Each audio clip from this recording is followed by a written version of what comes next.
प्रभु यीशु मसीह के मधुर और सामर्थी नाम में आपको जय मसीह की। डेली बाइबल संदेश में आपका हार्दिक स्वागत है। आज 12 फरवरी है और परमेश्वर को धन्यवाद कि उसने हमें फिर से एक नया दिन दिया है, एक नया सवेरा दिया है, ताकि हम अपने जीवन के चाल चलन, सोच विचार और आचरण के द्वारा उस परमेश्वर को महिमा दें जिसने हमें ये आज की जिंदगी दी है। आज के मनन के लिए हम दूसरा थिस्सलुनीकियों और उसकी 2 अध्याय में से पढ़ेंगे। हमने मत्ती 1 अध्याय से शुरू की थी और आज हम दूसरा थिस्सलुनीकियों 2 अध्याय तक पहुंचे हैं। हम कोशिश करते हैं कि हर चैप्टर में से वर्स बाय वर्स कुछ आयतों को पढ़कर हम उसका अध्ययन करें और परमेश्वर से बुद्धि और ज्ञान मांगें कि परमेश्वर हमें क्या समझाना चाहता है, उसे हम पवित्र आत्मा के द्वारा सुन सकें। यदि आपके पास अपनी बाइबल हो तो कृपया हमारे साथ अपनी बाइबल को खोलिएगा और हमारे साथ पढ़िएगा, इस प्रार्थना के साथ कि परमेश्वर हमसे बातचीत करे।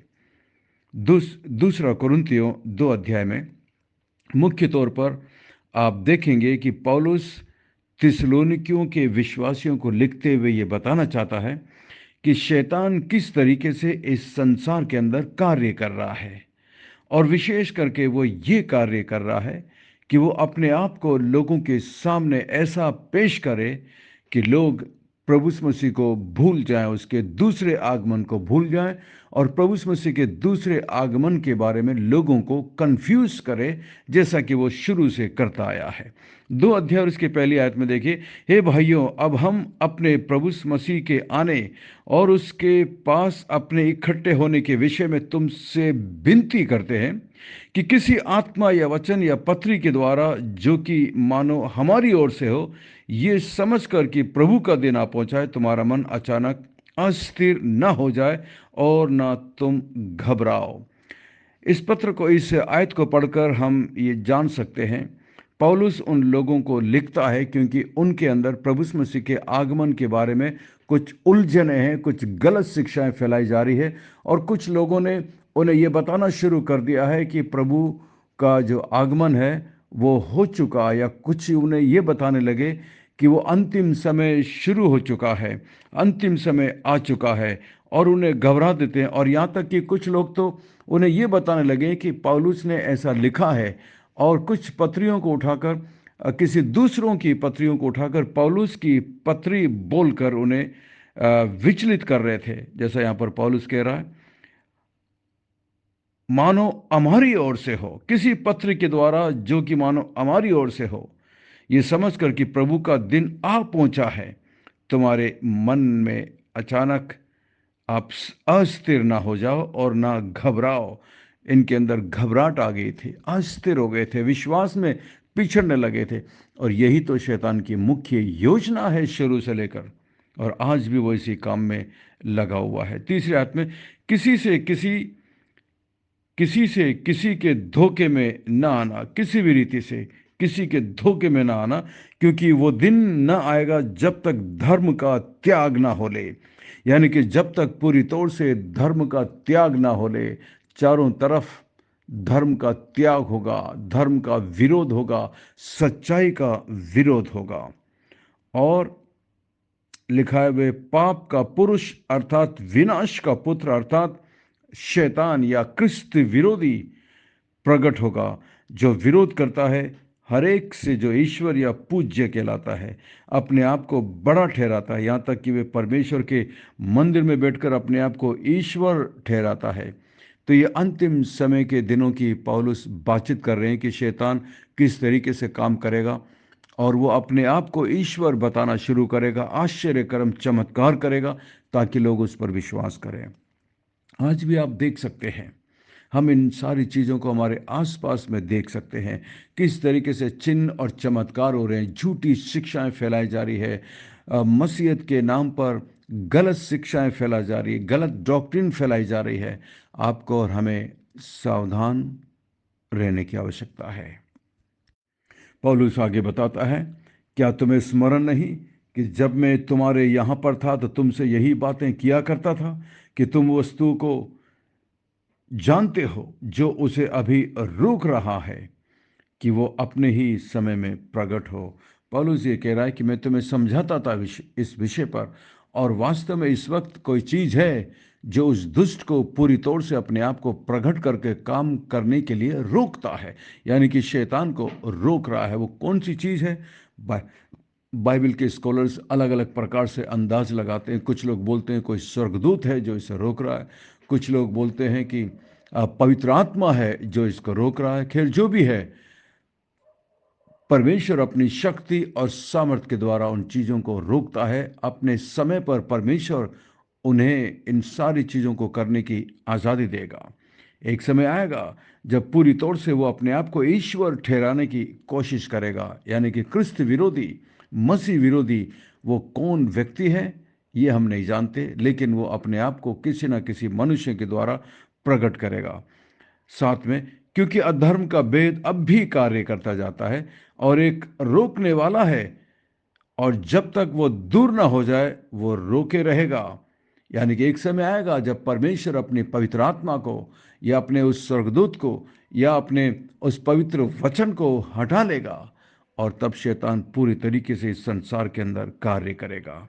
और उसके बाद लिखा है, तब वो अधर्मी प्रकट होगा, 8वीं आयत में, जिसे प्रभु यीशु अपने मुंह की फूंक से मार डालेगा और अपने आगमन के तेज से भस्म करेगा। उस व्यक्ति का अंत कैसे होगा वो भी बताया गया है। प्रभु मसीह उस व्यक्ति का अंत करेगा जब प्रभु मसीह वापस इस संसार के अंदर आएंगे। इसलिए शैतान पूरी तौर से अपने कार्य में लगा हुआ है। वो विशेष करके विश्वासियों को बरगलाना चाहता है। सच्चे विश्वासियों को, जो चुने हुए परमेश्वर के लोग हैं, उन्हें विश्वास से भटकाना चाहता है और धोखा देना। ये शैतान का सबसे बड़ा हथियार है, क्योंकि शुरू से ही शैतान ने धोखा दिया। जिस तरह आदम हवा को उसने परमेश्वर के वचन में मिलावट करके धोखा दिया था, उसी तरीके से आज भी शैतान यही काम कर रहा है। इसलिए आपको और मुझे सावधान रहने की जरूरत है। कई झूठे भविष्यद्वक्ताओं को वो खड़ा करेगा जो झूठी झूठी भविष्यवाणी करेंगे, प्रभु यीशु मसीह के आगमन के बारे में गलत गलत बातें प्रचार करेंगे, भविष्यवाणी करेंगे। लेकिन आपको और मुझे परमेश्वर के वचन को पढ़ते रहना है, पवित्र आत्मा की आवाज़ को सुनना है और पवित्र आत्मा की अगुवाई में जीवन बिताना। इसलिए 13वीं आयत से यदि आप आगे पढ़ेंगे तो पौलुस अब विश्वासियों को दृढ़ बने रहने के लिए उत्साहित करता है, उन्हें एनकरेज करता है। जैसा 13 में लिखा है, भाइयों और प्रभु के प्रिय लोगों, चाहिए कि हम तुम्हारे विषय में सदा परमेश्वर का धन्यवाद करते रहें, क्योंकि परमेश्वर ने आदि से तुम लोगों को चुन लिया है कि आत्मा के द्वारा पवित्र बनकर सत्य की प्रतीति करके उद्धार पाओ। पौलुस बड़े अच्छी तरीके से उनको उत्साहित करता है कि परमेश्वर ने तुम्हें चुना है, पवित्र आत्मा के द्वारा चुना है, ताकि तुम उसके सत्य वचन पर विश्वास करके उद्धार पालो। 14 में, जिसके लिए उसने तुम्हें हमारे सुसमाचार के द्वारा बुलाया कि तुम हमारे प्रभु यीशु मसीह की महिमा को प्राप्त करो। इसलिए है भाइयों, स्थिर रहो और जो जो बातें तुमने चाहे वचन या पत्री के द्वारा हमसे सीखी है उन्हें थामे रहो। और ये शिक्षा आज आपके और मेरे लिए है। परमेश्वर के वचन के अलावा कोई भी व्यक्ति चाहे आपको कुछ भी समझाने की कोशिश करे, हमेशा आप उस व्यक्ति से सावधान रहिएगा।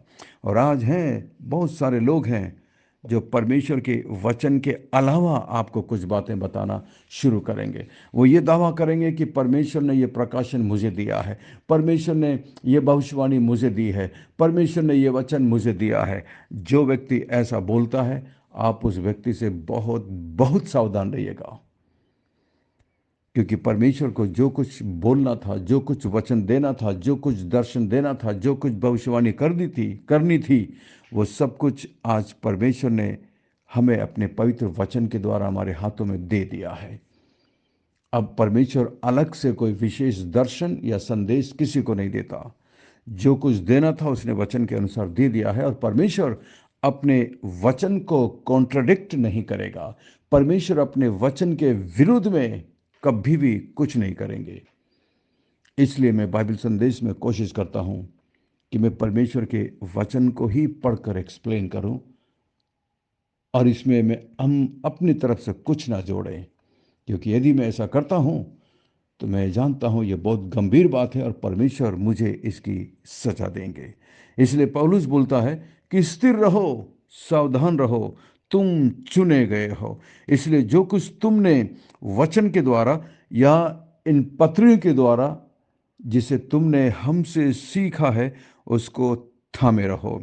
16, हमारा प्रभु यीशु मसीह आप ही और हमारा पिता परमेश्वर जिसने हमसे प्रेम रखा अनुग्रह, अनंत शांति और उत्तम आशा दी है, तुम्हारे मनों में शांति दे और तुम्हें हर एक अच्छे काम और वचन में दृढ़ करे। ये परमेश्वर का वचन है। उसके वचन में और हर एक अच्छे और भले काम में लगे रहिएगा। ऐसा कोई काम ना करें जिससे पवित्र आत्मा शोकित या दुखी होता है। ऐसा कोई काम ना करें जो परमेश्वर के वचन के विरुद्ध में है। परमेश्वर इस वचन के द्वारा हमें से प्रत्येक को आशीष दे। आइए हम प्रार्थना करें। स्वर्ग में विराजमान जीवित और जिंदा परमेश्वर, अनुग्रहकारी दयालु पिता, विलंब से कोप करने वाले अति करुणा में परमेश्वर, धन्यवाद धन्यवाद धन्यवाद आज के वचन के लिए, आज के उत्साह भरे शब्दों के लिए। पवित्र आत्मा धन्यवाद हमसे बातचीत करने के लिए। हमारी मदद करिए, सहायता करिए, ताकि हम किसी भी प्रकार से किसी झूठे शिक्षा के वश में ना आ जाएं और हम बहकाए ना जाएं, क्योंकि प्रभु आपने अपने वचन में ये चेतावनी दी है कि हो सके तो चुने हुओं को भी भरमा दे। और शैतान आज भरमाने के काम को बड़ी तेजी से कर रहा है। प्रभु हमारी मदद कर, हमारी सहायता कर प्रभु, ताकि हम भरमाए ना जाएं, बल्कि आपके सत्य वचन के अनुसार जीवन बिता सके। जितने भी लोग इस बाइबल संदेश में हमारे साथ जुड़े हैं प्रभु, प्रत्येक पर अनुग्रह करना, प्रत्येक पर दया करना मान परमेश्वर, ताकि वो आपसे प्रेम करें और आपको प्रसन्न करने वाला जीवन जी सके। मैं प्रार्थना करता हूँ मान परमेश्वर, कल धन्यवाद कल की अद्भुत अच्छी आराधना के लिए। जितने लोगों ने आपके वचन को सुना है, आप उन सब पर अनुग्रह और दया करना मान परमेश्वर। मैं प्रार्थना करता हूँ प्रभु, कल की आराधना में जो लोग नए आए थे उसमें मैं प्रार्थना करता हूँ मिस्टर सोनू के लिए मान परमेश्वर, जिसके परिवार में बहुत बड़ा संकट और क्लेश और परेशानी उनके परिवार में चल रहा है प्रभु जी। वो दुखी है, निराश है, टूट चुके हैं प्रभु जी, तनाव में है प्रभु जी। आप उन पर अनुग्रह करना। उन्होंने प्रभु आपके वचन को सुना है और प्रभु जी उन्होंने प्रार्थना करने के लिए कहा है। हम प्रार्थना करते हैं प्रभु जी, आप दया करिए प्रभु, ताकि वो परिवार उद्धार में आ सके, बचाए जाए, नरक जाने से बच सके मान परमेश्वर। और मैं उस दूसरी बहन के लिए मैं प्रार्थना करता हूँ जिनको बहन रेखा लेकर आई थी प्रभु जी। महान परमेश्वर, उनके शरीर में, उनके परिवार में प्रभु जो भी तकलीफ है, परेशानी प्रभु, आप सब कुछ जानते हैं प्रभु जी। अनुग्रह कर, दया करना मान परमेश्वर, ताकि वो स्त्री भी उद्धार पा सके, आपको ग्रहण कर सके मान परमेश्वर। जितने लोग हमारे चर्च में कल आए प्रभु, प्रत्येक के द्वारा, अपने वचन के द्वारा निरंतर बातचीत करना प्रभु। इस बाइबल संदेश से जुड़े हुए मैं मेरे प्रत्येक मसीही भाई बहनों के लिए प्रार्थना करता हूं प्रभु जी। मान परमेश्वर, आप अपने हाथों को बढ़ाकर उन्हें छू लेना मान परमेश्वर। और विशेष करके प्रभु, जो हमारी बाइबल संदेश की सेवकाएं को प्रभु अपनी आर्थिक मदद देकर सपोर्ट करते हैं, मदद करते हैं प्रभु, उन्हें बड़ी आशीष देना। उसका प्रतिफल आप अपने वचन के अनुसार देना प्रभु, क्योंकि आपने प्रतिज्ञा किया है। धन्यवाद प्रभु, धन्यवाद धन्यवाद मान परमेश्वर, धन्यवाद यीशु मसीह। मैं विशेष प्रार्थना करता हूँ सिस्टर एंडी रा के लिए प्रभु, उनके परिवार के लिए प्रभु जी। आपकी आशीष उस परिवार में निरंतर बनी रहे प्रभु। उनके बेटे के लिए प्रार्थना करते, अनुग्रह और दया करना मान परमेश्वर। सिस्टर पूजा प्रवीण के लिए मैं प्रार्थना करता हूँ, आप उन पर वे अनुग्रह और दया करना मान परमेश्वर। धन्यवाद धन्यवाद धन्यवाद धन्यवाद प्रभु, प्रार्थना के सुनने वाले परमेश्वर धन्यवाद। और भी तमाम नाम है मान परमेश्वर, आप उन सबको मेरे प्रार्थना करने से पहले जानते हैं प्रभु जी, और आप उन पर अनुग्रह और दया करना मान परमेश्वर। धन्यवाद मैं विशेष प्रार्थना करता हूँ महान परमेश्वर शालू के लिए प्रभु जी, आप उसे स्वस्थता प्रदान करना प्रभु जी। महान परमेश्वर, दो दो तीन दिन पहले प्रभु जो हादसा उनके साथ हुआ गिरने से प्रभु जी, आप उसमें उनको सुरक्षा देना मान परमेश्वर, अनुग्रह और दया करना मान परमेश्वर। मैं प्रार्थना करता हूँ मान परमेश्वर शीलू के लिए प्रभु जी, उनके परिवार के लिए, उनके बच्चे के लिए प्रार्थना करता हूँ, आपकी आशीष, आपकी कृपा उन पर निरंतर बनी रहे मान परमेश्वर। धन्यवाद, धन्यवाद, धन्यवाद प्रभु, हमारी विनती प्रार्थना को सुनकर जवाब देने के लिए धन्यवाद। सब कुछ यीशु मसीह के मीठे महापवित्र नाम से मांगते हैं, आमीन।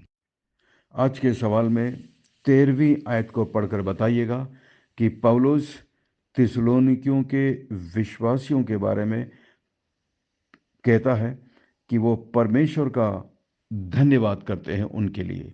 किस बात के लिए पौलुस थिस्सलुनीकियों के विश्वासियों के लिए परमेश्वर का धन्यवाद करते रहना चाहता है, आगे जवाब में बताया गया है।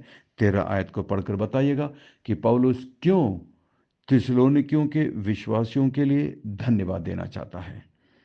Please read verse 13 and let us know what is the reason why Paul is so much thankful for the people in Thessalonica. God bless you. We love you. Have a great day. परमेश्वर आपको बहुत बहुत आशीष दे, आपका दिन अच्छा हो और इस वचन के द्वारा परमेश्वर आपके दिलों से निरंतर बातचीत करे। अपना ख्याल रखिएगा। Take care.